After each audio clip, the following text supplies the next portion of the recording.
नमस्कार दोस्तों, आज की हमारी कहानी है जीवन साथी। शादी से पहले मेरा बॉयफ्रेंड जैसा कोई रिश्ता नहीं था। इसका मतलब यह था कि मुझसे कभी यह सवाल नहीं किया गया कि लाइफ में मैं क्या कर रही हूँ या कहाँ जा रही हूँ।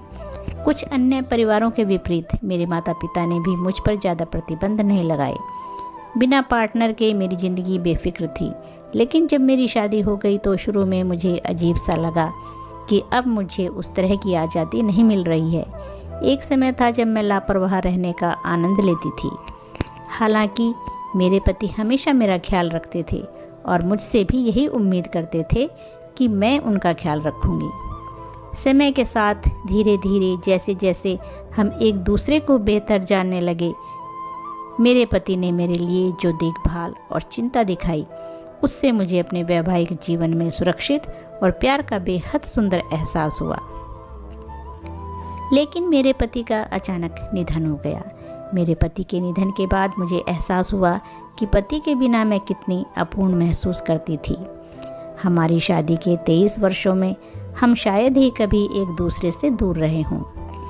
अब अचानक वह वहाँ थे ही नहीं और मेरे पास उन्हें वापस लाने का कोई रास्ता भी नहीं था।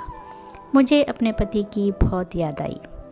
समय के साथ इस बात को मैं मान गई हूँ कि मुझे अब अपने पति के बिना ही रहना होगा, क्योंकि वह अब इस दुनिया में नहीं है। फिर भी मुझे अपने दोस्त की याद आती है, क्योंकि पिछले कुछ वर्षों में हम एक दूसरे के अच्छे दोस्त बन गए थे। हमें एक दूसरे की प्रशंसा और आलोचना स्वीकार करने की क्षमता मिल गई थी। हमने शायद ही कभी एक दूसरे से कोई बात छुपाई हो। समय के साथ मैं यह स्वीकार करने की कोशिश कर रही हूँ कि मैंने अपने सबसे अच्छे दोस्त को खो दिया है। फिर भी मुझे उस व्यक्ति की याद आती है जो मेरे पति थे। वह ईमानदार, दयालु, मेहनती और प्यार करने वाले थे।